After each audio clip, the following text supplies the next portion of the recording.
Now see, this whole family is just fucked the fuck up. So what have we learned from the first 3 movies? Katie and Christy's grandmother is a demon-worshipping bitch. She made a deal with the demon at the expense of the firstborn male of her family. So Christy finally gives birth to a boy whose name is Hunter. So the demon goes after Hunter. But then Christy's husband transfers the demon to Katie, who then kills her boyfriend Christy and Christy's husband, and then kidnaps the fucking baby. But where is the baby? And where is Katie?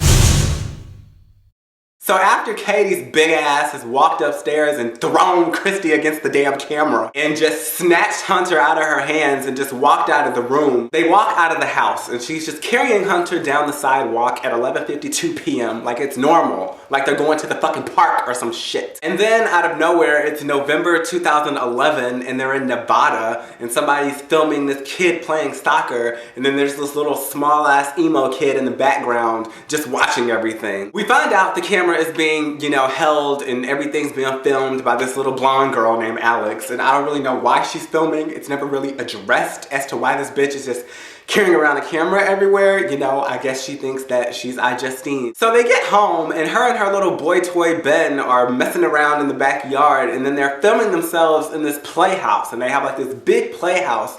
And then she goes up in like one of the little upstairs rooms of the playhouse, and then this emo kid that was at the soccer game is apparently their neighbor's little boy named Robbie. Robbie's mom is apparently single and she's always busy and working a lot. And out of nowhere, she gets sick.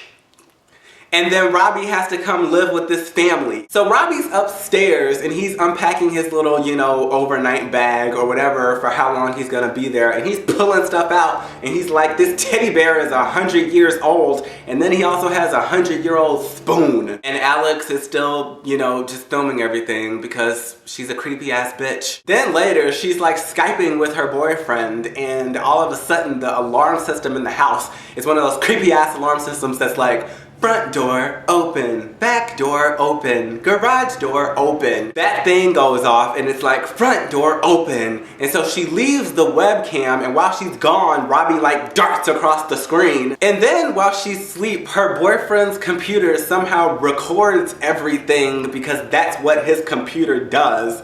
And he sees Robbie sneaking into her room and sleeping in the bed with her. So the next day, Alex is still filming, like she's just some reality TV show diva, and she goes up to where Robbie and Wyatt are playing in the playhouse, and Wyatt is like, do you want to meet Robbie's friend? And his friend is apparently invisible, and his name is Toby. And it was at that point that I was like, oh Lord. Anytime a little white child is playing with someone named Toby, you know that some evil shit's about to go down. So then they're playing with the Xbox Connect system, and I don't have an Xbox Connect, but apparently if you turn off the lights, you can make the whole room covered in green dots, and there's like a motion sensor or something. Well, Alex was filming herself with this and talking to Robbie, and then out of nowhere behind him, there's like this green blur, a fucking demon moving through the Connect dots. And Alex is freaked the fuck out, and rightfully so, and she shows her dad, and this dumb bitch thinks it's a joke. He thinks that she's edited some crap into it because she has nothing better to do with her time. And so they set up cameras all around the house. Then it becomes like the other movies, and it's like night 1, night 2, night 3, night 4. So on night 3, Robbie and Wyatt are running around the house like a bunch of buffoons. And then the next day, Alex is at home and this bitch is in the kitchen making a sandwich, and a fucking basketball just starts dribbling and bouncing down the steps. Then she's in her room and she starts hearing these noises, and then all of a sudden there's a big ass bang, and she goes in the hallway and there's just this trail of toys all over the fucking floor, and it leads to a closet. And then behind her, this fucking train turns on. Choo choo! She's walking around the house for like 50 years, and then out of nowhere, this fucking chandelier falls from the ceiling, and then Robbie's running around like, he doesn't like you filming us. Then on night 6, Alex sees a bunch of cars parked at Robbie's house in the middle of the night. It was like 1 o'clock in the morning, and so of course this bitch thinks, oh, let me pick up the camera and go across the street and investigate. This bitch has her camera and this big ass light, and she crosses the street and she walks into Robbie's gate, and out of nowhere, this little old Ellen DeGeneres looking bitch is like, "Hi, can we help you?" The next day, Wyatt is rolling his bike around the house, and then chairs keep moving by themselves and getting in front of him and blocking his driving. So Alex and Ben are in the living room, and they hear this big bang from upstairs, and they go up there and find the boys in the closet, and Wyatt has all these drawings all over him, and he's like, "I had to do it to meet him." So Alex and Ben look at the footage on the camera, and they discover that one of the symbols that was painted on Wyatt's body is basically a sign that's present at all these rituals where a demon would take possession of a male's body. The male has to learn preternatural ability, then they have to prove that they can do the preternatural ability, and then they have to spill the blood of a virgin, which is clearly why I never have problems with demons. Then the next day, Robbie and Wyatt just leave the house and go across the street to Robbie's house. Alex sees this from the window, and so she follows them and she finds them in Robbie's house, and out of nowhere, Katie is there, and she's like, "I'm Robbie's mom." Alex is like, "Oh hell no, something ain't right. Katie ain't even sick." The next day, Wyatt tells Alex that Katie told him that the reason him and Robbie are friends is because they're both adopted, and that Wyatt's real family wants him back now. So Wyatt wakes up in the middle of the night, and he's on camera fighting with Toby, and he's just like, "My name's not Hunter." So little Wyatt is taking a bath, and the mom goes downstairs talking about some damn "I'll be back in 2 minutes." Bitch, you do not leave kids in the bathtub unattended. So the phone rings while the mom is downstairs, and she answers it, and while she's on the phone, Wyatt gets yanked under the water, and he's down there for like 325 hours because this bitch is just gossiping in the fucking kitchen. Then this mom of the year gives her 15-year-old daughter some fucking sleeping pills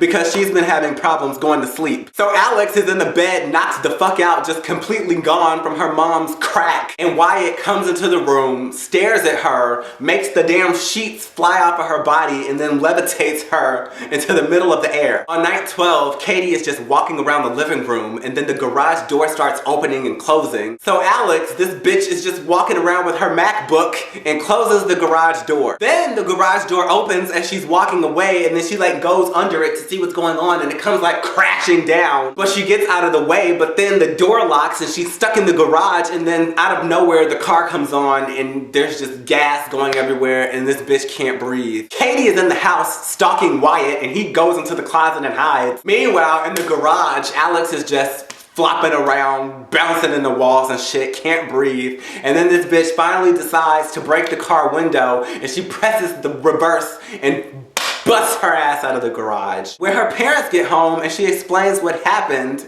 they don't even believe her, and they think she's crazy. And of course, at this point, something has happened to the cameras where you can't see the recorded footage, so she can't even show them, even though the movie is still being filmed. The next day, Alex and her dad go to dinner because he's like, "You know what? I'll listen to you. Let's go talk." While they're gone, Katie has taken over the house, and the mom starts getting thrown all over the living room and to the ceiling and shit before dropping to the floor. Make that ass shake. Make the ground move. That's a nice quake. Then Ben, who obviously has a key to their house even though they're 15 years old in a relationship, comes into the house and starts looking for Alex. He hears a bang upstairs and then starts fucking around on the computer, and then out of nowhere, Katie is behind him and snaps his neck. Then Alex and her dad are driving back from dinner, and they see Katie and Wyatt across the street going into Katie's house. So the dad decides to follow them, and Alex just goes into the house. She tries to call Ben, and then his phone is ringing, and she hears it in the closet, and she goes into the closet and sees his dead body, and then Toby just smacks her out of the damn room. So then this bitch runs across the street to find her dad being thrown around Katie's living room and then dragged around the hallways. Then she turns around and Katie is coming at her like full speed down the hallway, and then her face all of a sudden morphs into like this demon face, and it's just like, "Ugh." So Alex jumps out the window and she lands next to Wyatt, who's just staring off into space even as she's like, let's get the fuck out of here. So then he's like staring behind her, and Alex turns around and there's literally like 1,000 witches just posted up like what? Then Alex turns back around and Katie's like, "Rah!" And then the fucking movie is over.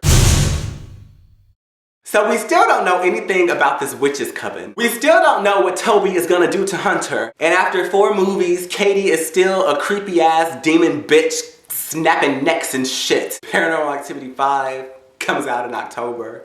And Paranormal Activity 4 is on DVD right now. On Wednesday, I'll be spoiling Breaking Dawn Part 2, and on Friday, there's a new Really Be Really. Bye!